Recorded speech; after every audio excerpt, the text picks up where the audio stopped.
ងាប់អូខេឥឡូវសុំភាសាទៀតអញ្ចឹងដល់ហើយនេះខ្ញុំយកឲ្យ validation នេះយកមកគឺដើម្បី check មើល form របស់យើងពេលយើងទៅធ្វើទៅយើងមានទិន្នន័យខ្លះយើងទាមទារឲ្យបញ្ចូលទិន្នន័យ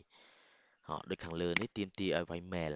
កាលណាមិនមែនជា mail វាអត់ឲ្យទៅទេណាទទេក៏អត់ឲ្យទៅ mail ក៏អត់ឲ្យទៅណា password ក៏ចឹងដែរអត់មានគឺអត់បានអានេះអត់ tick ក៏អត់ទៅអញ្ចឹងកន្លែងយើងបញ្ចូលយើងត្រូវទាមទារ check វាពី before បញ្ចូលសិនណាព្រោះយើងអត់ចាំបាច់ទៅសរសេរកូដបង្ខំថាទិន្នន័យនឹងអត់មានអត់អីបញ្ចូលក្នុង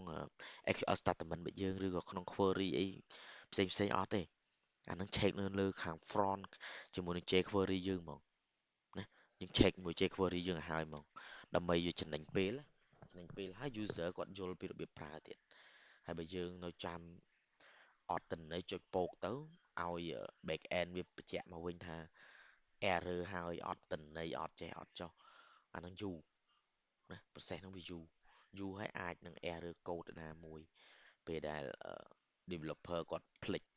ដាក់ try catch ចាប់ចឹងណាអញ្ចឹងយើងកន្លែងហ្នឹងក៏ការពារដែរណាអញ្ចឹងនៅក្នុង validate នេះយើងស្ថិតនៅក្នុង page form validate.html នេះអញ្ចឹងយើងទៅយកអាហ្នឹងមកនេះទៅយកអាហ្នឹងមកនេះ page form validation.html ហើយយើងមកបើកនេះមកនេះអញ្ចឹងជាធម្មតាខ្ញុំ expect វាយកមកទេប៉ុន្តែ expect យកមកបានតានេះណា script វាចាំយើងយកមកផ្សេងទៀតណាអញ្ចឹងខ្ញុំទៅយកឲ្យគេ example quick example នេះណាយកមកផាសនៅក្នុង validate.html control F5 នេះប៉ុន្តែយើងយកតែ row ឯងមែនទេយើងយកតែ div row មិនមែន row ទេ div row ដោយសារនេះសបកយើងមានហើយ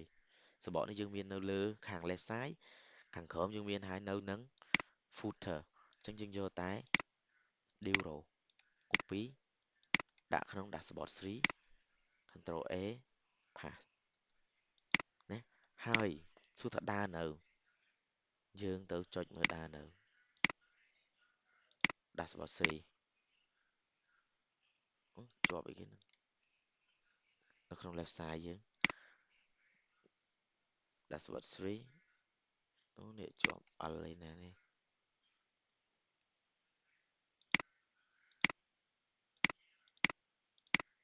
នេះតែសួរថាអាដើរនេះចុចបានអត់នេះឃើញចុចទៅអត់ជាប់ទេអត់ជាប់ validation ទេដោយសារខ្វះ script ណាដោយសារខ្វះ script អញ្ចឹងយើងទៅមើល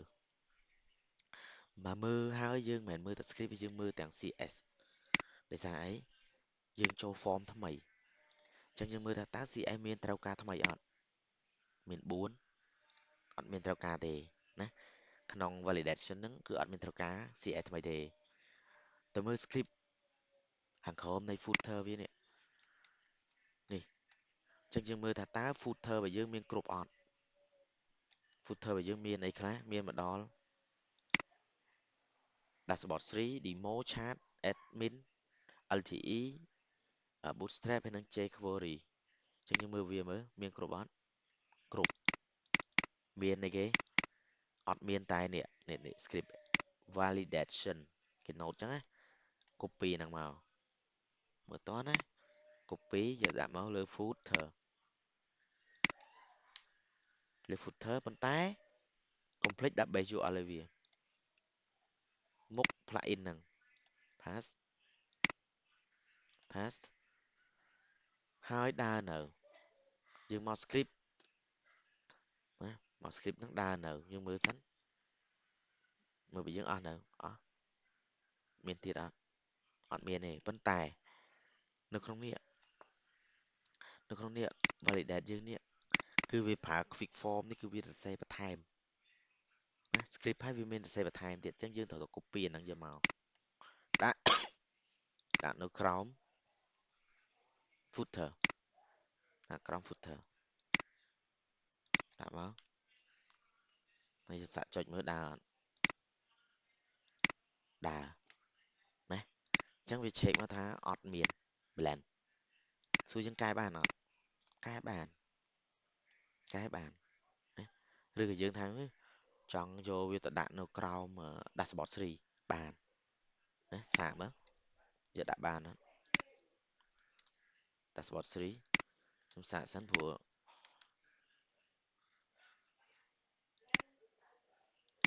បានណាហើយក៏អត់ទាន់ save សិនក៏លើអត់បានអត់បានអត់បានដល់យក script អឺ jQuery នេះយកទៅតាមបានវាដើរដូចជា3ហ៎ jQuery ហើយនឹងពីរនេះខ្ញុំសាកសិនព្រោះនឹងវាទាមទារយើងយក script ទៅតាមបានវាឲ្យវាអត់ផ្ទាល់ណាវាអត់បានផ្ទាល់ណាអឺ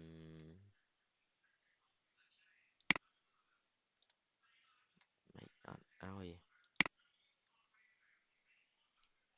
jQuery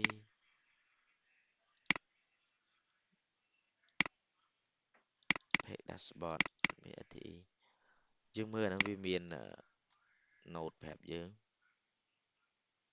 jQuery validation for purpose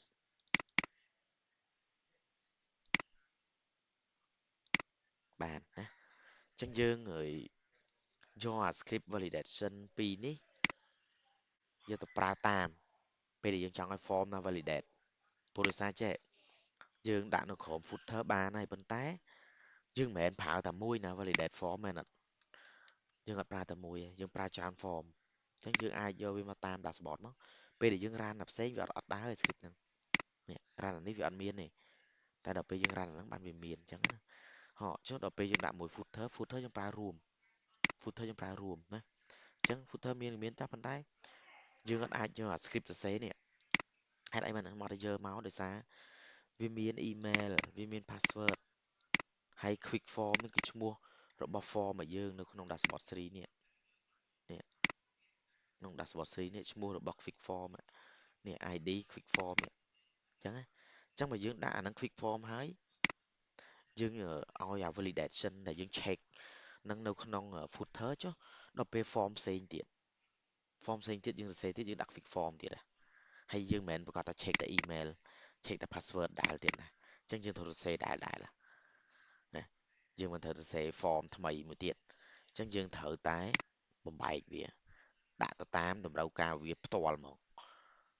ណា dashboard 3ត្រូវការ quick form ហ្នឹងផ្សេង quick form បើសិនជាមាន dashboard ឬក៏មាន form ផ្សេងដូចគ្នាណាដាក់វាមកអញ្ចឹងឧទាហរណ៍ថាចេះឧទាហរណ៍ថាឥឡូវខ្ញុំអត់ប្រើ password ខ្ញុំអត់ប្រើនេះពេលនេះខ្ញុំអត់ប្រើខ្ញុំប្រើ email អញ្ចឹងកន្លែងពីរហ្នឹងខ្ញុំលុបចោលក្រុមនេះក៏ខ្ញុំអាចលុបចោលបានដែរនេះ term ហើយនឹង password ខ្ញុំលុបចោលអញ្ចឹងយើងសល់តែមួយឯង require តែមួយឯង require តែមួយដល់ពេលហើយស្អីដែលយើងប្រែប្រួលយើងមានអីគេ username ឧទាហរណ៍ email អានេះយើងប្រើ type text វិញឧទាហរណ៍ណា text name text TXT name អញ្ចឹងទៅណាអានេះ input ទុកចោលសិនទៅបាច់ដាក់ email អញ្ចឹងណាឥឡូវនេះយើងដាក់ថា username ណា username អញ្ចឹងនេះ TXT name នេះ ID អត់ដល់ ID អត់ទេអត់ព្រោះនេះវាយកតែ name អញ្ចឹង TXT name នេះយើងយកមកបង្កើតនេះមក TXT name ណាចុច2មកទៅសេថែមវាមកចង់បានអី require ដែរ require ចុច2 true ណា true ប៉ុណ្ណឹងបើយើងអត់មានអីទៀតទេណាបើយើងអាច check ថាចេះឧទាហរណ៍ true ហើយយើងចង់ check ចំនួនទៀតយើងដាក់បានទៀត len បានន័យថា require len ចំនួនប្រមាណណាហើយកន្លែងនេះឲ្យវា alert ពីក្រោមដូចនេះ email វាដាក់ថា please enter email address តែអានេះបើយើង TT name បើយើងចង់ឲ្យចេញអីឧទាហរណ៍ខ្ញុំដាក់ឲ្យ password លុបខ្ញុំខ្ជិលទៅលុបឡើងវិញ please username ណា Maclen ដាក់អត់គាត់ដាក់ទៅបើអត់លុបងាយអញ្ចឹងនេះវា check ឲ្យយើង please provide a username ណាវា check ឲ្យយើងអញ្ចឹងយើងអត់អាចប្រើវាតែក្នុង footer បានទេណាចាំណាព្រោះដោយសារយើង form យើងមានច្រើនมันប្រកាសថា form ហ្នឹងយើងមានអឺ validation យើងធ្វើតែមួយហ្នឹងឯងយើងធ្វើច្រើនទៀតហើយកន្លែងនេះក៏យើងអាចទៅ save បានដែរនេះយើង save ក៏បានឬក៏ចង់ដកចេញក៏បានព្រោះនេះគេដាក់អញ្ចឹងពេលដែលយើង complete លើ form នេះ complete លើ quick form ហ្នឹងហើយឲ្យវាទៅណាណាអានេះបើយើង complete វានឹង alert ឲ្យវា alert ឲ្យថា form ហ្នឹង successful ហើយ submit បានអញ្ចឹងណាអញ្ចឹងកន្លែងនេះបើយើងទៅ save query ទៀតjQuery ទៀតយើងអាចដាក់ថាពេលដែលវា alert ពេលដែលវាបំពេញទិន្នន័យហើយ save ទិន្នន័យ complete អីចឹងទៅណាប៉ុន្តែកន្លែងនេះខ្ញុំអត់ recommend ឲ្យធ្វើទេតិចទៀតយើងដកចេញឯងណាព្រោះវាលើហ្នឹងវាអត់អានេះសម្រាប់តែ front end លើ jQuery ឯងតែដល់ពេល back end វាអត់ check ឲ្យតឯណាតែយើងអាចនៅ check លើ back end បានទៀតទីថាទិន្នន័យយើង check ទៅស្ទួនណាទិន្នន័យយើង check ទៅមានបញ្ហាអីអាហ្នឹងយើងនៅមាន try catch ក្នុងកូដរបស់យើងទៀតត្រូវ check វាតណាអញ្ចឹងអានេះតើទៅជាមួយនឹងtime form ដែលមាន script ផ្សេងក្រៅពី footer ហើយនឹង header ដែលយើងត្រូវថែមគឺខ្ញុំយក validation នេះយកមកឧទាហរណ៍ដើម្បីឲ្យគ្នាយើងយល់ពីរបៀប how form ចូលមកមិនមែនតែ form ហ្នឹងទេឧទាហរណ៍យើងទៅថែមតារាងអី table អីយើងស្ទើរមាន script ច្រើននេះ data table អីយើងមាន script វាច្រើនណាមិនមែនមានតែប៉ុណ្ណឹងទេណាឧទាហរណ៍យើងអាច view មើលចេញមកឃើញនេះវាមាន table style នេះ table ឃើញមាន CSS វាអញ្ចឹងអាហ្នឹងត្រូវថែមហក script វាមានទេ script គាត់ជាមានហើយនេះវាដាក់ណាវាដាក់ថែមហក data table ហ្នឹងវាដាក់ថែមប្រហែល script អញ្ចឹងអាអស់ហ្នឹង template របស់គេគឺគេ run ទៅតាម page របស់គេ page HTML របស់គេមួយអញ្ចឹងទាមទារឲ្យយើងយកវាចូលគ្នាពេលដែលយើងត្រូវការណាពេលយើងត្រូវការមួយណាយើងយកមកណាត្រូវការពេលណាយកមកបើយើងគ្នាយើងគិតថាចង់ខ្ជិលនេះខ្ជិលចង់ដាក់នៅតាមឧទាហរណ៍ដោយ validation នេះ run 3នេះយកតែ3ហ្នឹងមកបានប៉ុន្តែប្រយ័ត្នពេលក្រោយយើងទៅសេ form ប៉ុន្តែយើងអត់ប្រើ validation អត់ប្រើ script បង្ក្រោមនេះទេណាយើងចង់ប្រើតែ style ចង់ប្រើតែ script អស់នេះទេតែយើងអត់បានដាក់វាក្នុង footer អញ្ចឹងវានឹងបាត់ script ហ្នឹងហើយតោះណាតែបើយើងមានហើយក្នុង footer ក្នុង header យើងអាចអត់ប្រើអានេះបានណាអញ្ចឹងដូចគ្នាតារាងក៏អញ្ចឹងដែរដូចខ្ញុំចង់ប្រើក្នុងតារាងយកហ្មងខ្លាច script run ទៅតឹងដាក់បានព្រោះ script ពេលដែលយើង run ឧទាហរណ៍ពេលយើង run នេះcheck នេះបានវា run ពេលយើងប្រើនេះតែដល់ពេលយើងចូលមកនេះcheck nóអត់ដើរណាcheck nóអត់មានទេតើណាអញ្ចឹងណាអញ្ចឹងអាហ្នឹងអាស្រ័យលើយើងចំណង់ចំណូលចិត្តរបស់យើងគិតថាផ្លូវណាលឿនជាងណាយើងធ្វើមកព្រោះអាហ្នឹងជា style របស់យើងមួយរៀងខ្លួនហើយអាចធ្វើបានណាអញ្ចឹងតើតើជាមួយអានេះខ្ញុំគិតថាគ្នាយើងអាចយល់បាន